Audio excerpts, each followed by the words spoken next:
Hello दोस्तों, मैं Manoj sir आज की वीडियो में आप लोगों का बहुत बहुत स्वागत करता हूं।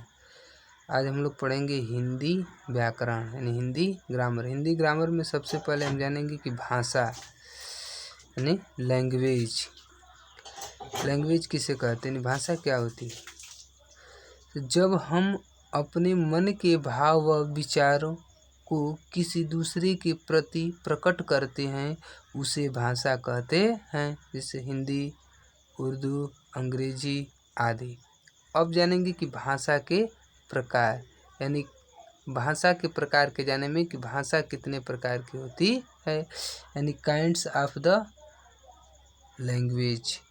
तो भाषा 3 प्रकार की होती है।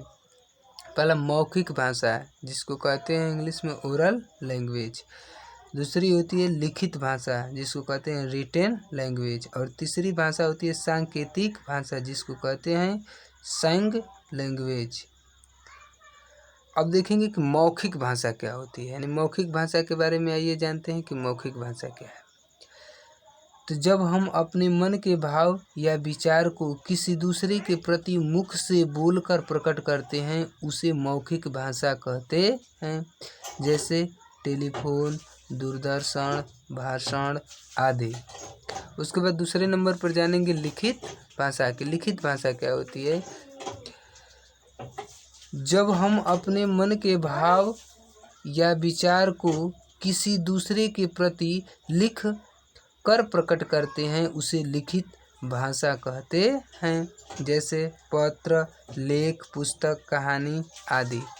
अब तीसरे नंबर पर जानेंगे सांकेतिक भाषा की। सांकेतिक भाषा क्या होती है,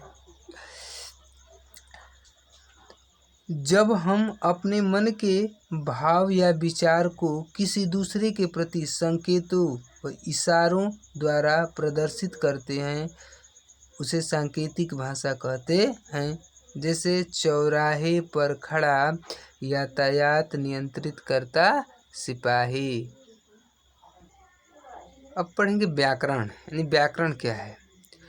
तो व्याकरण वह विद्या है जिसके द्वारा हमें किसी भाषा का बोलना, लिखना एवं समझना आता है। या इसकी परिभाषा ऐसे कह सकते कि व्याकरण वह विद्या है जिसके द्वारा हमें किसी भी भाषा का शुद्ध पढ़ना, शुद्ध लिखना, शुद्ध बोलना आ जाता है, उसे ही व्याकरण कहते हैं। अब देखेंगे व्याकरण के प्रकार यानी काइंड्स ऑफ ग्रामर। तो व्याकरण के 3 प्रकार होते हैं। पहला वर्ण या वही अक्षर जिसको इंग्लिश में कहते हैं लेटर। दूसरा शब्द जिसे इंग्लिश में कहते हैं वर्ड। तीसरा होता है सेंटेंस यानी जिसको हिंदी में कहते हैं वाक्य। अब देखेंगे वर्ण कि वर्ण क्या है, यानी वर्ण के बारे में समझते हैं।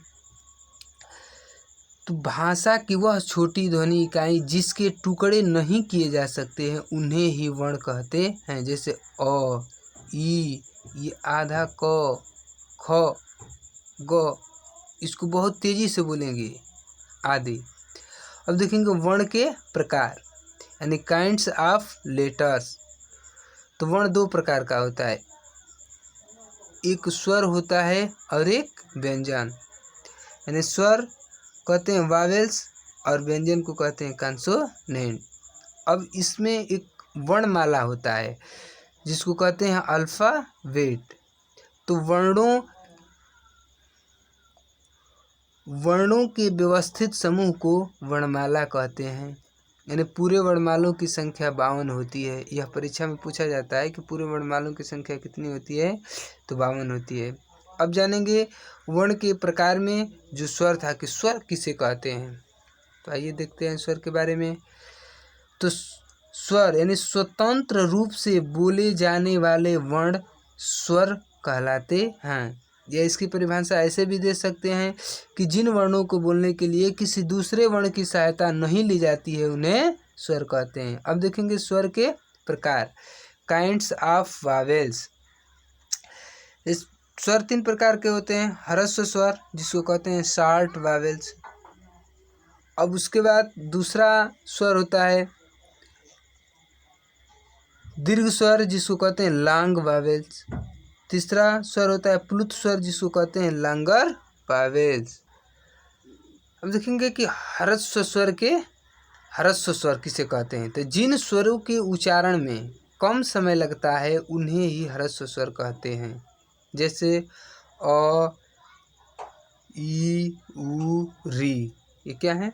ह्रस्व स्वर। ह्रस्व स्वरों की संख्या कितनी होती है? 4। उसके बाद देखेंगे दीर्घ स्वर।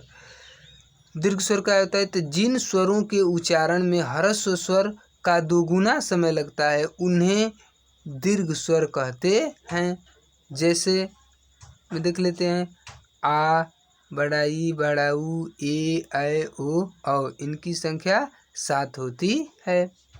अब देखेंगे प्लुत स्वर। तो जिन स्वरों के उच्चारण में दीर्घ स्वर का दोगुना समय लगता है उन्हें प्लुत स्वर कहते हैं। जैसे में देखते हैं ओम, ये क्या है? प्लुत स्वर है। अब देखेंगे मूल स्वरों की संख्या 11 होती है। ये भी एग्जाम में पूछता है कि मूल स्वरों की संख्या कितनी होती है? तो 11। इसके अलावा अयोगवाह जिसको कहते हैं इंग्लिश में आफ्टर साउंड। तो अयोगवाहों की संख्या 2 होती है, यानी एक अंग होता है और एक अह होता है। अब जानेंगे व्यंजन कि व्यंजन क्या होता है और व्यंजन कितने प्रकार के होते हैं। तो जिन वर्णों का उच्चारण करने में स्वर की सहायता ली जाती है उन्हें व्यंजन कहते हैं। जैसे क प्लस अ बराबर क, आधा ट प्लस अ बराबर ट, आधा न प्लस अ बराबर न। तो ये सब क्या है? व्यंजन है। अब देखेंगे व्यंजन के प्रकार यानी kinds of consonant. Kinds of consonant, इसके कॉन्सोनेंट के बारे में जानेंगे। तो उच्चारण के आधार पर व्यंजन 3 प्रकार के होते हैं। स्पर्श व्यंजन जिसको कहते हैं म्यूट्स। दूसरा होता है अंथ अस्त व्यंजन जिसको कहते हैं सेमी वावेल्स। तीसरा व्यंजन होता है उष्म व्यंजन जिसको कहते हैं सिबिलेंट्स। अब समझेंगे कि स्पर्श व्यंजन क्या होता है। तो जिन व्यंजनों के उच्चारण करते समय जीभ मुख के विभिन्न भागों को स्पर्श करती है उन्हें स्पर्श व्यंजन कहा जाता है। इन्हें निम्नलिखित 5 वर्गों में बांटा गया है, यानी इनकी संख्या 25 होती है। ये भी एग्जाम में पूछता है कि स्पर्श व्यंजनों की संख्या कितनी होती है? तो 25। आइए दिखाते हैं कैसे स्पर्श व्यंजनों की संख्या 25 होती है। पूरे यहाँ क्रम संख्या दे दिया गया है, वर्ग दिया गया है, व्यंजन दिया गया है और उच्चारण स्थान दे दिया गया है यहाँ सन। तो पहला क्रम में यानी वर्ग क वर्ग होता है, इसमें 5 अक्षर आते हैं क, ख, ग, घ, अंग। इनका उच्चारण स्थान होता है कंठ। दूसरे वर्ग में च वर्ग आता है, इसमें 5 अक्षर आते हैं च, छ, ज, झ, इया। इनका उच्चारण स्थान होता है तालव्य। तीसरा होता है ट वर्ग। ट वर्ग में भी 5 अक्षर आते हैं ट, ठ, ड, ढ, अड़। इनका उच्चारण स्थान होता है मूर्धन्य। चौथे में होता है त वर्ग, यानी इसमें भी 5 अक्षर आते हैं त, थ, द, ध, न। ये इनका उच्चारण स्थान होता है दंत्य। पांचवा प वर्ग होता है। प वर्ग में 5 अक्षर आते हैं प, फ, ब, भ, म। इनका उच्चारण स्थान होता है ओष्ठ। अब दूसरा जानेंगे अंथ अस्त व्यंजन जिसको कहते हैं अंतस्थ व्यंजन, यानी जिन व्यंजनों का उच्चारण करते समय जीभ मुख के भीतर किसी भाग का पूरी तरह से स्पर्श नहीं करती है उन्हें अंतस्थ व्यंजन कहते हैं। जैसे इनकी संख्या 4 होती है य, र, ल, व। आप लोग बोलकर भी अनुभव कर सकते हैं कि ये पूरी तरह स्पर्श नहीं कर रही है। जो हमारी जीभ है वो मुख के भाग को पूरी तरह स्पर्श नहीं कर रही। ये भी एग्जाम में पूछता है कि अंतस्थ व्यंजनों की संख्या कितनी होती है? तो 4। कौन कौन? तो य, र, ल, व। अब तीसरा जानेंगे उष्म व्यंजन कि उष्म व्यंजन क्या होते हैं। तो जिन व्यंजनों के उच्चारण में मुख से बाहर ऊष्मा व गर्म वायु निकलती प्रतीत होती है उन्हें उष्म व्यंजन कहते हैं। इनकी भी संख्या 4 होती है स, ह। ये भी एग्जाम में पूछा जाते हैं कि उष्म व्यंजनों की संख्या कितनी होती है? तो 4 स, ह। इसके अलावा और व्यंजन हैं जैसे उच्छिप्त व्यंजन। तो उच्छिप्त व्यंजन की संख्या 2 होती है जिसको द्विगुण के नाम से भी जानते हैं ड व ड। संयुक्त व्यंजन की संख्या 4 होती है। छ, त्र, ज्ञ, स्र। इनकी परिभाषा दे सकते हैं कि जो व्यंजन दो व्यंजनों के योग से मिलकर बने होते हैं उन्हें ही संयुक्त व्यंजन कहते हैं। जैसे आधा क और स से मिलकर कछ बना है, आधा ज और य से मिलकर ज्ञ बना है, आधा त और र से मिलकर त्र बना है, आधा स और र से मिलकर स्र बना है। तो दोस्तों, ये वीडियो यदि आप लोगों को पसंद आई है, यदि समझ में आ गया है, तो मेरे वीडियो को सब्सक्राइब कीजिए और लाइक भी कीजिए और शेयर कीजिए। अगले वीडियो में हम लोग पढ़ेंगे शब्द।